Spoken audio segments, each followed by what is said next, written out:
Empecé a grabar. Excelente. Hay arqueólogos que creen que si vos excavás más lento, con un pincel, grano por grano, es como que vas a mejorar la resolución del registro. En realidad no. El registro ya tiene una resolución Se previa. cortó Rama. ¿Se cortó de nuevo?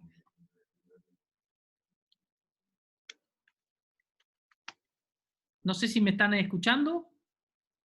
Yo ahora te escucho bien.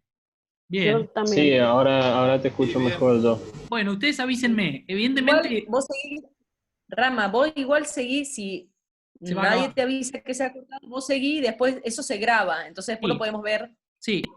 No sé si es la conexión en mi casa o es un tema más general, pero fluctúa. Bueno, entonces, nos queda claro el aspecto de las escalas metodológicas, ¿sí? Preguntas, muestreos. Vos podés hacer preguntas en escala de sitio, en escala de región, en escala de, no sé, la cordillera de los Andes. Y el aspecto sustantivo es el que no podemos modificar. Y una fuente de contradicción casi constante que encuentran los arqueólogos es que tenemos preguntas que el registro no puede responder. Y en general es porque tenemos preguntas muy específicas, de alta resolución.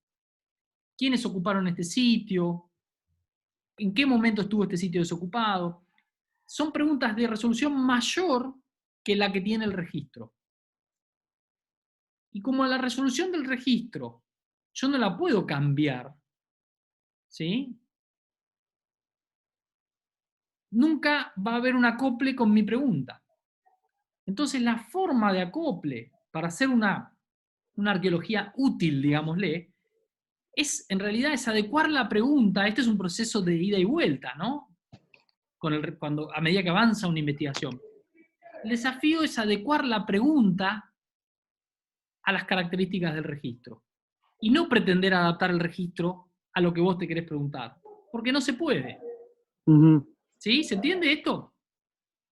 Sí. Obviamente que esto da para que lo charlemos más, por eso les dije, es un poco abstracto.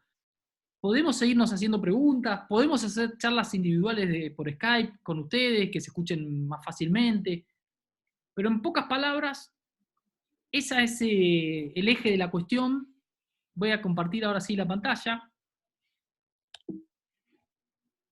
Que los aspectos sustantivos no Profe, los ahí la puedo... Marti hizo una pregunta en el chat.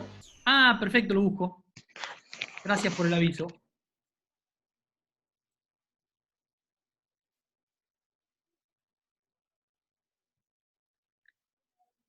Es buena, a ver, buena pregunta, entiendo. ¿Puede ser distinta la escala de la interpretación que la que tiene el registro? Buena pregunta. A ver, puede, sí. Y muchas veces eso puede ser un problema, porque vos podés estar haciendo una interpretación del tipo de este sitio fue ocupado por familias completas, y esa interpretación puede funcionar en una escala que el registro no tiene, porque está más mezclado. Ya vamos a ver cuando lleguemos a geoarqueología cómo se explica esto.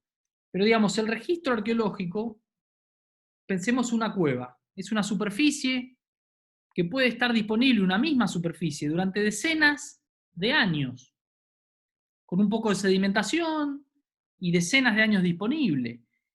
Y esa superficie recibe un montón de ocupaciones humanas, que con el tiempo se mezclan o se superponen, ¿sí? Una arriba de otra. Entonces yo no me puedo preguntar o no voy a poder distinguir una ocupación particular despegándola de las otras, ¿sí? Porque el registro ya está formado, el estrato sedimentario está formado con todas esas ocupaciones mezcladas en un mismo depósito. Entonces, volviendo a tu pregunta, Martina, puede ser distinta la escala, pero muchas veces eso es un problema. En términos generales, la escala de la interpretación tiene que ser acorde a la del registro arqueológico. ¿Se entiende? Sí, entiendo. Gracias. No, por favor. Me encanta que hagan preguntas. Si no es es más monótono. Bueno, para que no se nos vaya todo el tema con esto, quédense lo importante. Hay escalas en los niveles metodológicos, donde yo puedo jugar con los aspectos de escalas, y en los aspectos externos a mí, históricos, donde yo no puedo jugar, donde en realidad lo que tengo que hacer es conocer la escala de ese registro. No la puedo modificar, la tengo que conocer. Y entender la escala del registro es un objetivo arqueológico en general. No es que nadie te lo informa a priori, digamos. No está escrito en ningún lado, ¿sí? Entonces, quedémonos con esto en este nivel. Y voy a pasar a otros temas para poder avanzar. Pero sepan que pueden volver con dudas, nos pueden escribir, etc. Vamos al tema de, y este tema sale de un capítulo muy interesante que tienen de Dinkaus, de respuestas humanas frente al cambio climático. Una definición aquí muy, muy básica de qué sería cambio ambiental, como una desviación desde un supuesto estado medio o promedio en el estado de una variable o climática, que puede ser precipitaciones, temperatura, o ecológica, composición de las plantas, etc. Pero un cambio ambiental, obviamente que todo ecosistema tiene una variación constante, digamos que siempre hay variación, hasta estacional. Pero entenderíamos como cambio ambiental cuando esa desviación se aleja mucho de un estado promedio. Y hay aspectos de escala del cambio ambiental. Como yo les dije, todo tiene escalas. También el cambio ambiental. Entonces hay cambios ambientales que ocurren muy rápido y otros que ocurren muy lentamente, en cientos o en miles de años. ¿Sí? Pensemos, por ejemplo, en la transición Pleistoceno-Holoceno, que es bastante rápida dentro de todo, pero igualmente toma 2000 años, más o menos. Mientras que hay eventos como, por decir un ejemplo, la anomalía climática medieval, que en 100 o 200 años ya ocurrió. ¿Sí? Entonces, también el cambio ambiental tiene una escala de espacio y de tiempo. Tiene una amplitud, en términos de si ese cambio, como acabo de decir, es muy largo y lento, o ocurre muy rápido, una duración y una frecuencia. Por ejemplo, ¿qué llamamos frecuencia? El Niño. El fenómeno del Niño, que es un fenómeno climático, ocurre cada X cantidad de años, varía, 5, 10 años, pero ocurre y vuelve a ocurrir y vuelve a ocurrir, por lo menos en los últimos 3000 años, en forma más o menos constante. Entonces es muy frecuente. ¿Sí? Mientras que puede haber cambios como un avance neoglacial, que es un periodo más frío, que en los últimos 3.000-4.000 años quizá hubo 1 o 2 nada más, versus 300 fenómenos del Niño. Entonces, a nivel del cambio ambiental lo podemos caracterizar en términos de la escala temporal, en términos de su duración, la frecuencia y también la intensidad, en términos de que hay cambios muy fuertes y muy rápidos y cambios que son muy graduales. Y Tinkaus los analiza muy brevemente como cambio climático o ambiental de este short term y long term, cambio de corto plazo y de largo plazo. Y ya vamos a ver que esto tiene implicancias muy fuertes para nosotros, para la gente. Entendiendo que, por ejemplo, el cambio de corto plazo se ve en una generación humana. O sea, ustedes y nosotros somos en cierta forma testigos del calentamiento global de los últimos 20, 30 años. Porque está ocurriendo bastante rápido. Entonces está ocurriendo en el lapso de una vida. Mientras que ninguno de nosotros es testigo de, no sé, la tendencia a la civilización en los últimos 3000 años. Porque ocurre en una escala tan amplia que trasciende la percepción humana. Y piensen que hoy nos apoyamos en registros históricos, hasta en datos meteorológicos que van cientos de años para atrás. Pero cuando uno va atrás en el tiempo y no contás con estas herramientas, claramente hay cambios climáticos que son imposibles de percibir por las sociedades humanas, porque ocurren en el lapso de muchas generaciones, mientras que otros son muy fácilmente percibibles. Entonces también el cambio ambiental implica aspectos de escala.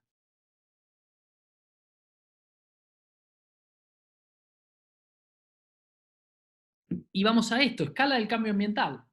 Empecemos por el corto plazo. Inundaciones. Acá me fui al más corto plazo, porque puede ocurrir esto en días. Sequías, que pueden ocurrir en meses. Un incendio. Un incendio no es un fenómeno, o sea, es un fenómeno ambiental en última instancia. Y puede ocurrir de un día para el otro, o una semana.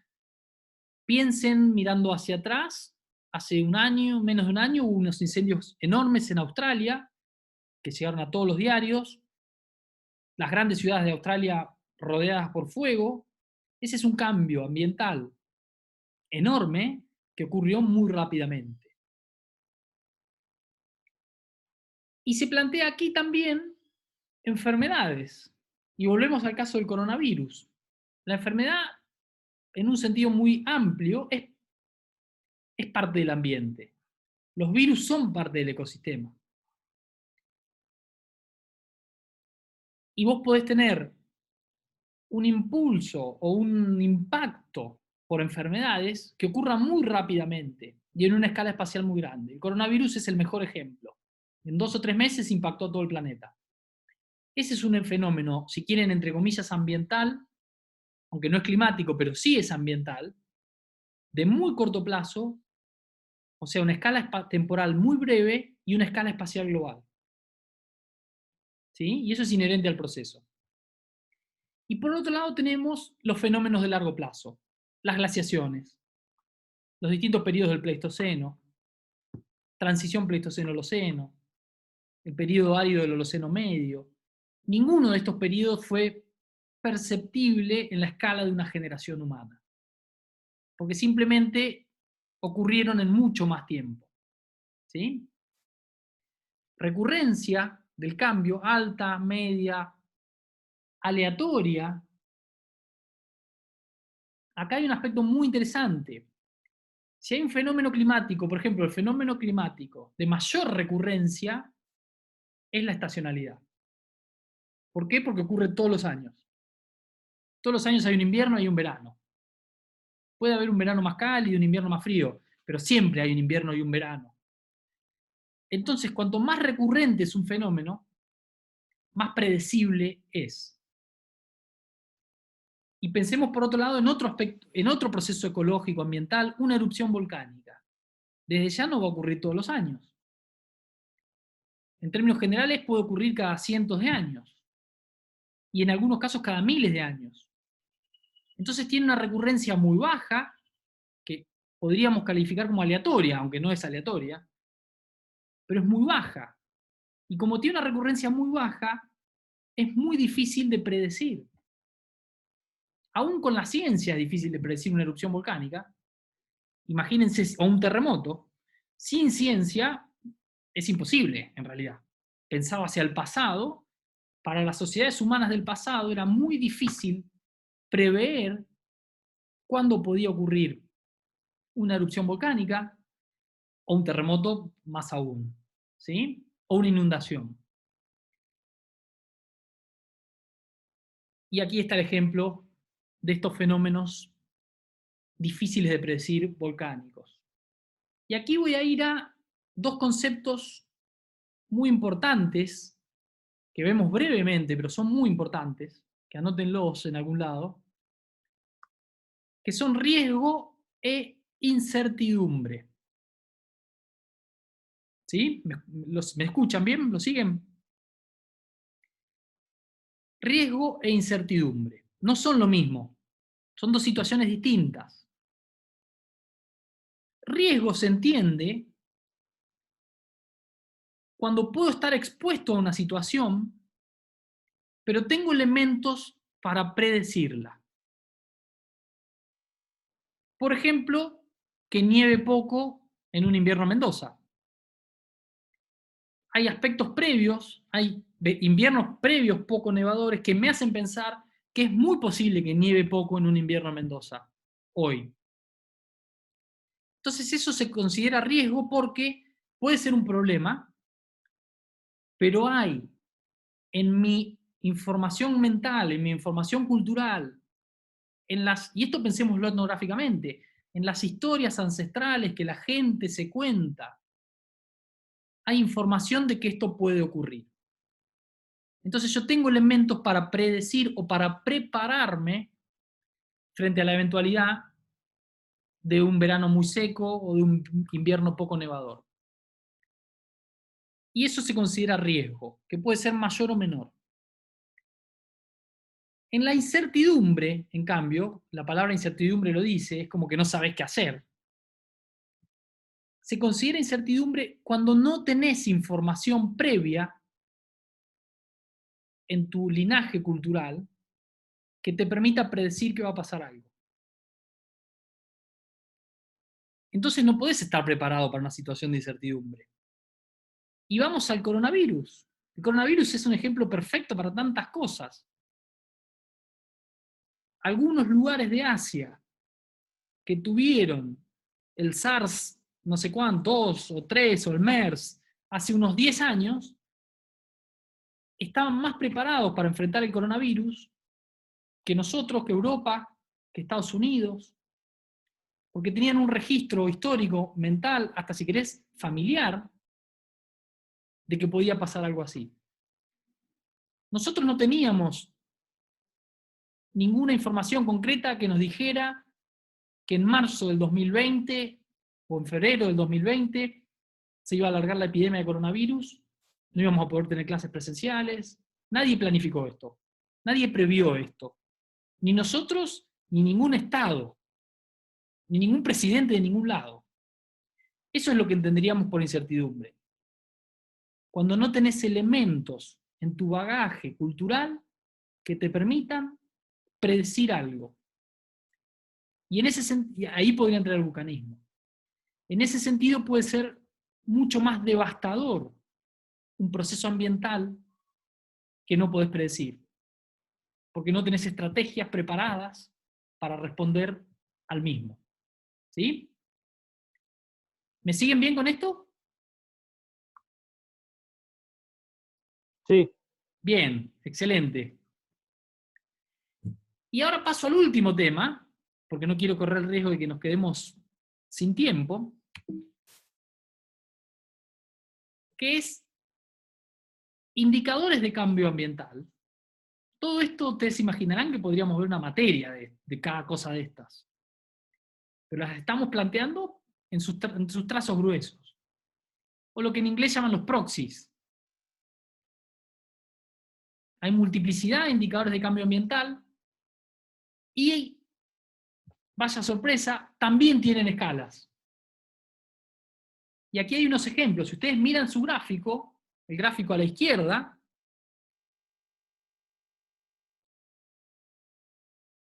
en el eje horizontal es básicamente años. Y va desde un año a la derecha hasta 10, 100, 1000, 10.000, 100.000 y hasta casi 1.000.000 de años. Esa escala de tiempo que ustedes tienen en ese eje es el tiempo de formación de cada registro. Y aquí tienen en el gráfico los registros instrumental, que sería la meteorología. El registro histórico. Vos podés tener registro histórico de un año muy lluvioso. O sea, el registro histórico, el registro meteorológico. Los anillos de árboles, tree rings, tienen aquí el gráfico. Los anillos de árboles se forman anualmente, inclusive se puede hasta llegar a la estación. Entonces vos podés tener un dato de cuán cálido o cuán húmedo fue cada año.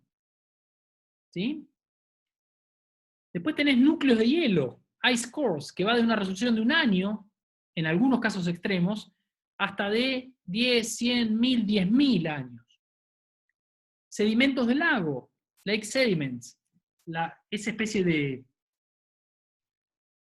forma de color marca la resolución, desde dónde hasta dónde. Sedimentos pueden tener del lago una resolución anual hasta de miles de años, dependiendo de cómo se sedimente un lago.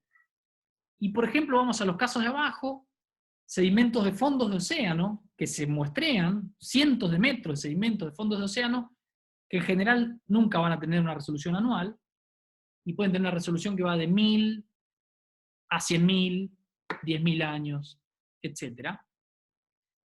Entonces, los propios proxies o indicadores ambientales tienen una escala temporal o una resolución temporal propia. Entonces, si estudio anillos de árboles, me van a dar información año a año. Y ustedes pueden preguntarse, bueno, entonces estudiemos solo anillos de árboles, y olvidémonos de los sedimentos de océanos, etc. Está bien, pero ¿cuál sería la respuesta? Que anillos de árboles hay para los últimos 2000, 3000 años, nada más. No podríamos saber qué pasa de ahí para atrás.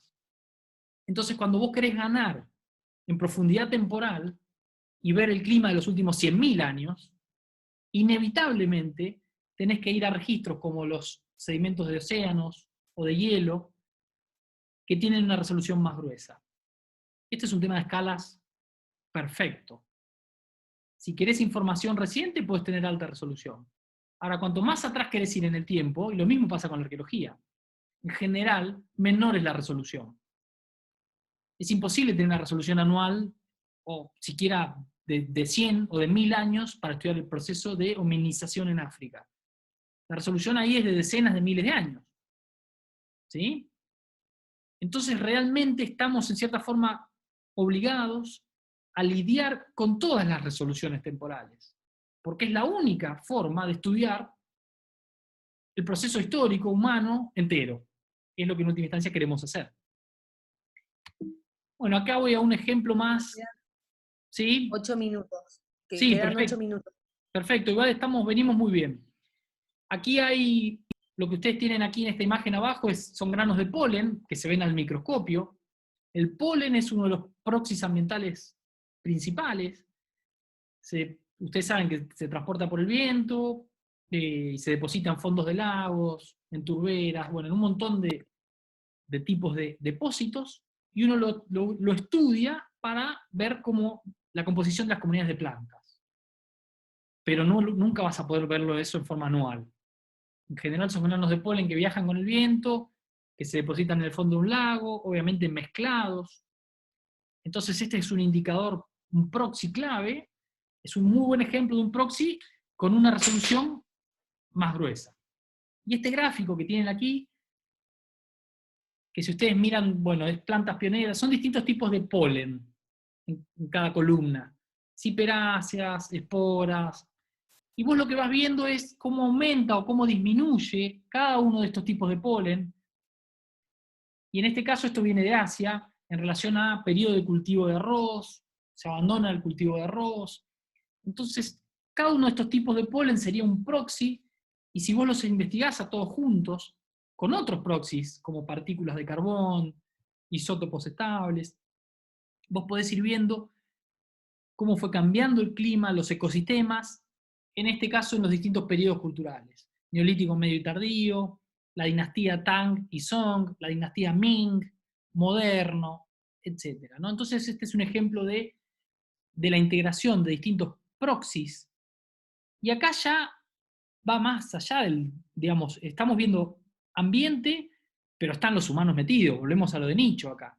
Acá hay agricultura, hay gente habitando los ambientes, hay riego, deforestación, etc.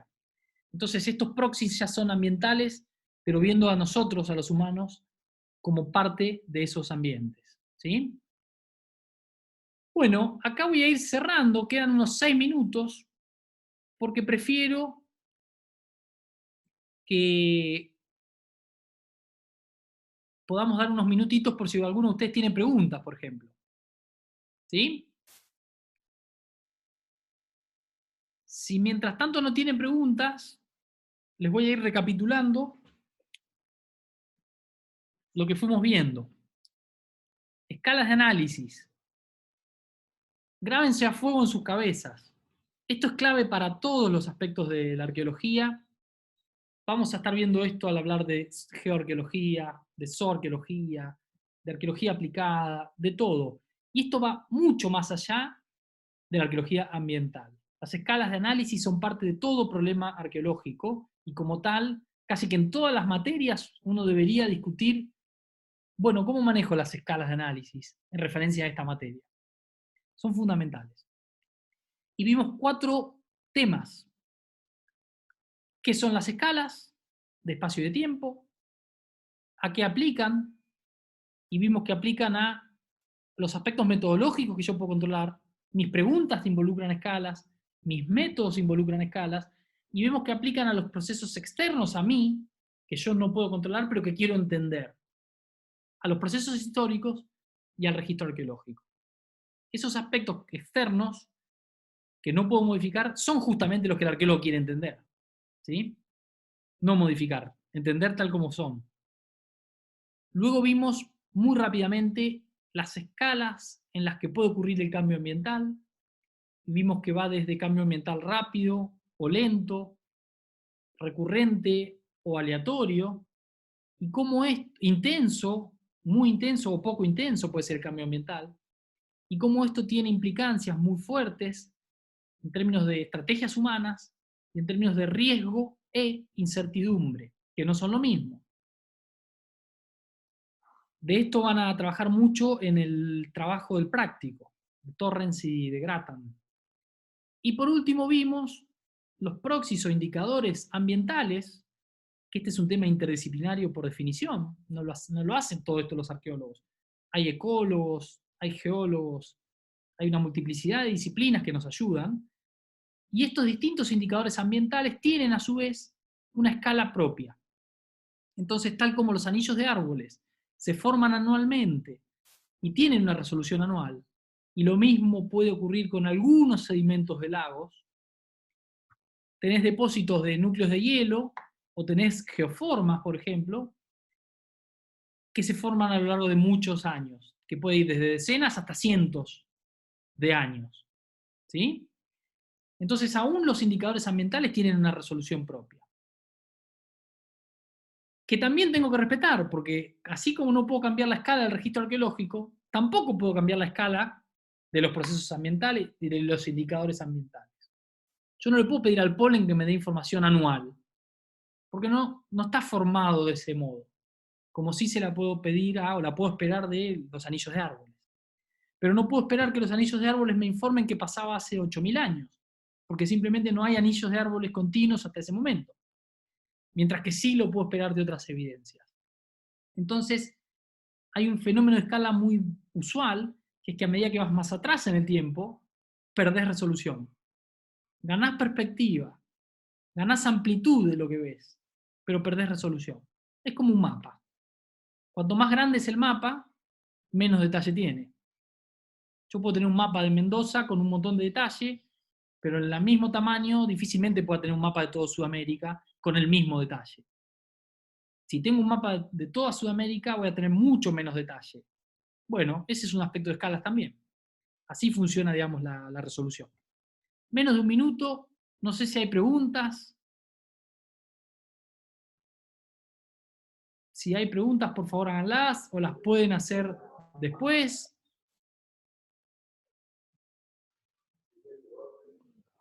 Para que sepan, vamos a cargar, como siempre hacemos, la grabación de estas 2 clases y nos van haciendo preguntas, etc. Dale, Ale, ¿vos querés decir algo? No sé, de práctico, si tenés algo.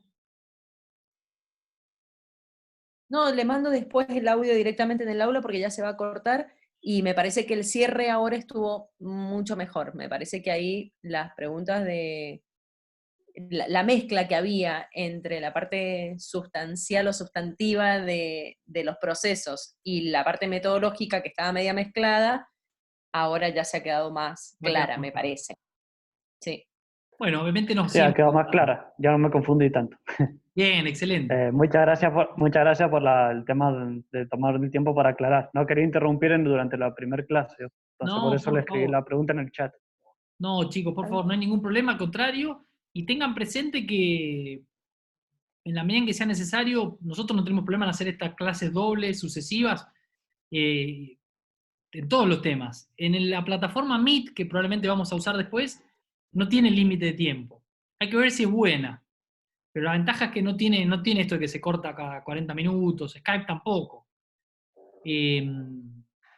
Así que Ahí el límite va a ser nuestros datos en los teléfonos.